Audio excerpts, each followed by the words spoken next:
This is Real Retirees Uncut, no filters, no scripts, just conversations about what retirement is really like. So let's meet today's real retiree. Give me your name, age, and where you're from. I'm Victor Clark. I'm 62 years old, and I'm from New Bern, North Carolina. Okay. Better yet, James City. And where do you currently live? I live in Fayetteville, North Carolina. All right. So, Victor, when did you retire and from what career? I retired from the military originally, and then I retired from working at JSOC. Okay, that's a military organization? Yes, that's a military organization, special ops. Okay. All right. Now, since you retired from that, can you kind of give me a rundown? What does your normal daily schedule look like from the time you get up to the time you go to bed on a typical day? Well, I do a lot of things. The number one thing that I try to do is I try to make sure that I'm busy, because an idle mind is the devil's playhouse. Right. So I mess with my rental properties. I do Airbnbs. I love to cut my grass. Oh yeah, I can see. I can see.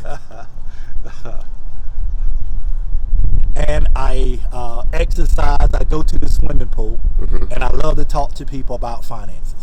Okay, well, you're the perfect person to talk to the audience today. So, what do you enjoy most about retirement? Freedom. Freedom. We used to have a saying in the military: freedom is not free. And I believe that America is trying to enslave you. And when I say enslave, I'm trying to get you in a lot of debt so that you continue to work, you continue to grind, and you never do your dreams. You never go after your dreams because you're too bogged down with everyday pay. Okay. Now, as you were approaching retirement, when you made the decision to exit the workforce, what was your approach to savings and what kind of plan did you implement to get there? Well, the number one thing that I did, I started a long time ago. I started when I was about 32. I had about 10, 15 years in the military. I had 12 years in the military, and I decided that one day I want to quit. I don't want to work for anybody. So the number one thing that I started to do, I started to pay myself. I started to give myself at least 10% of every paycheck. And with that, I made that automatic. It was guaranteed before I paid any bills or anything else. It came out my military pay. I set up an allotment, and I paid myself 10%. Okay, I often hear that. Pay yourself first, regardless of what happened. Kind of make yourself your own bill. So now that you're retired, what are your primary sources of income to sustain you from month to month? Well, I started something in my mind, and it's called OPM, other people's money. Okay. If you see me around the neighborhood, I drive an ordinary Honda Accord, but on that license plate it's called OPM. And everything that I own and everything that I do is paid for by other people's money. In other words, I live in a nice neighborhood, I live in a nice house, but that house is paid for by the sweat of other people's back. In other words, my assets pays for my living. I pay my house payment, my car payment, my grocery bill, my light bill, everything is paid for by someone else. Now, you mentioned the pay yourself first and your savings plan when you were working. What type of savings or investment vehicles did you have? Were you doing stocks or 401k or brokerage accounts? What kind of saving vehicles did you use? Well, the first thing I did was I used the S&P. Okay. The military thrift savings plan. Thrift saving plan. That's what I used first. And I started off, and I couldn't get the 10% when I first started. And that's what most people need to understand. If you can't put that whole 10% in there, you need to start with something, even if it's $100. And I have talked to an audience, and they said, I can't give up $100. And I explained to them, you have to sacrifice something in order to be free. Yeah, you're going to spend it on something. You're going to spend it on something. Right. So if you don't go to the movies, you don't eat out but once or twice a month. You know, you cut back on some groceries. You do something to make sure you start with that $100, and you make sure that $100 is automatic. And then every time you get a pay raise, every chance you pay off a bill, you increase that $100. Okay. Now, being such an aggressive saver, I often hear people say that they have trouble going from a savings mentality to a spending mentality. So, have you found that to be a problem after saving for so long? Now it's time to start spending some of that money? That is the greatest question in the world. I think that's my weakness. For an example, I love your truck. Okay, you got a beautiful truck. I've been wanting a truck for years, but I can't stop my money from working. My stocks are, last year it gained like 32%. So you take $100,000 and you take that $100,000 out of the workplace. You have to understand how much money, how many people you stopping from working. And once you start to see those people working, that $100 working, it's hard to say, hey, I'm going to buy that truck. Well, at some point you got to start spending it, right? Otherwise, you're going to leave it for somebody else to spend. That is so true, and that is the greatest question in the world. That's why that's the greatest question in the world. It's hard, Yeah. but because you come into that mode, and what I have found myself doing, I have kids and grandkids, is I would spend money on them. I would buy them a car, Right. but I won't buy myself a car. Okay. And that's a good question. I totally understand. Now, have you thought about, as you get into your early to mid 70s, the government's going to require you to take a certain amount, required minimum distribution. So all the money you have now, if it keeps compounding and growing, at some point you're going to be required to spend it, whether you want to or not. That is so true, and that is so true. Yeah. And hopefully I get to that day, and I will celebrate. Okay. All right. Speaking of aging and getting to that day, what's your thoughts on Social Security? Have you taken it at 62, or what age do you plan to take it, and why did you choose that age? I took it as soon as possible. So you've already. I'm a disabled veteran, and I took it as soon as possible. I believe that, and this is just my belief, everybody's going to have their own mathematics when it comes to Social Security. I believe if I take the money now, I took the money as soon as I was 100% disabled.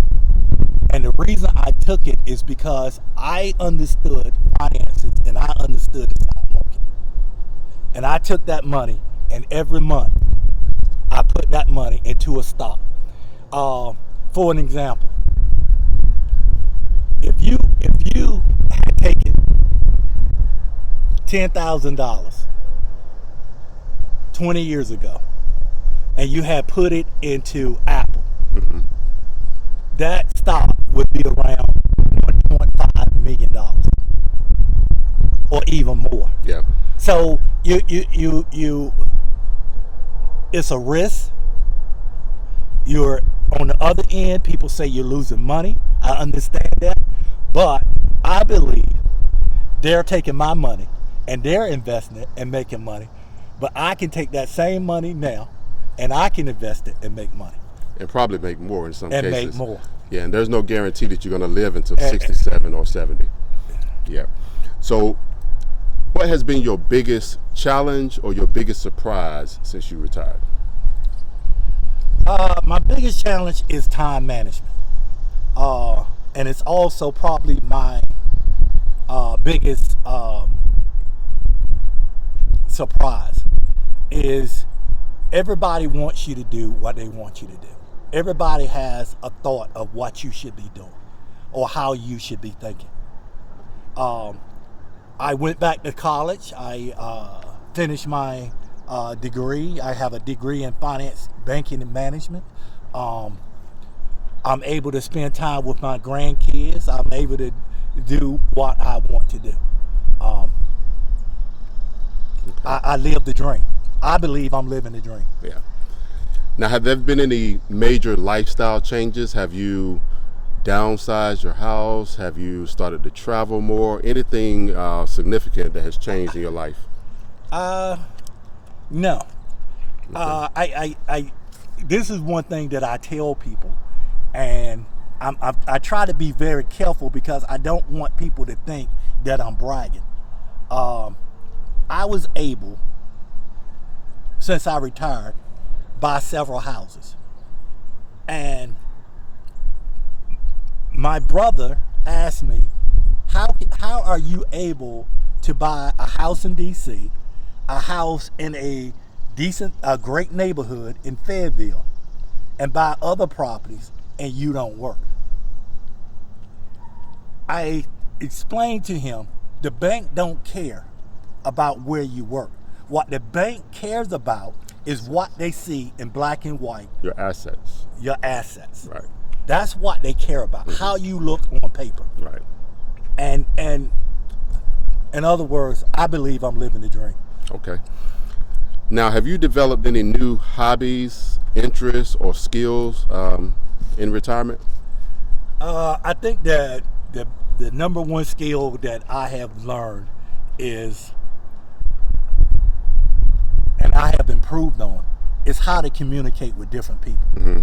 You have to learn to reach people at their level. Everybody is on a different level. Everybody comes from a different walk of life. Everybody has a different belief about finances. Mm-hmm. Everybody, see the world in a different way. So in order to motivate them or help them, you have to reach them where they are. Okay, but no new hobbies? You don't play golf or fish or anything like that? The thing that I love to do most is read. Okay. Read, educate myself, and talk to people. And I take love care of your yard, right? Yeah, and I love playing pool, but I haven't played in years. Okay. I used to be decent. Yeah. Now, what do you consider retirement success? If you had to define it, what would you say retirement success is?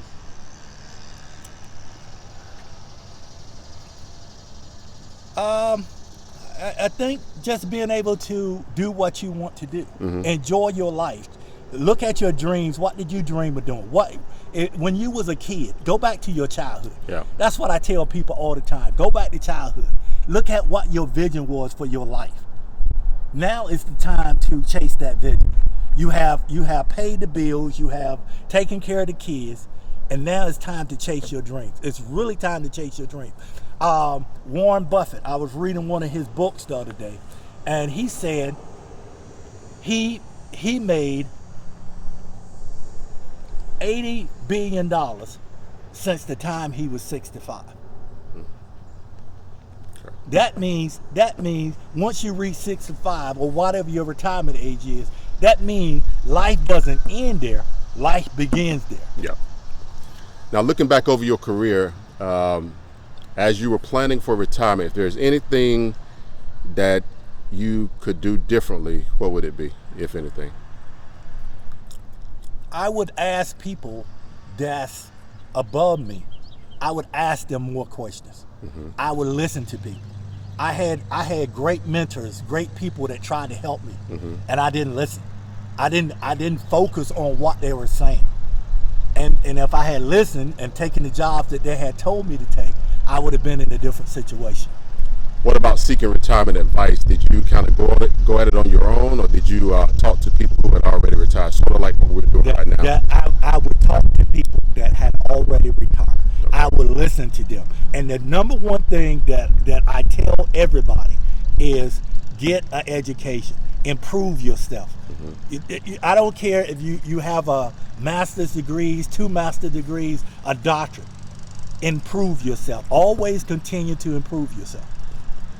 Now, if there is one thing that you're glad that you don't have to deal with anymore, what is that one thing? I don't want anybody telling me what to do. I don't want anybody telling me when I have to be there, what I have to wear when I get there, or what work I have to do. I make my own rules. Right. And finally, if there's any advice other than what we've already talked about that you could give to someone that's maybe a year to 5 years from retirement, what would it be?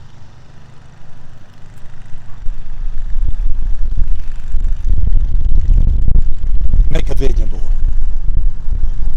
There's a verse in the Bible, and it talks about writing stuff on the wall.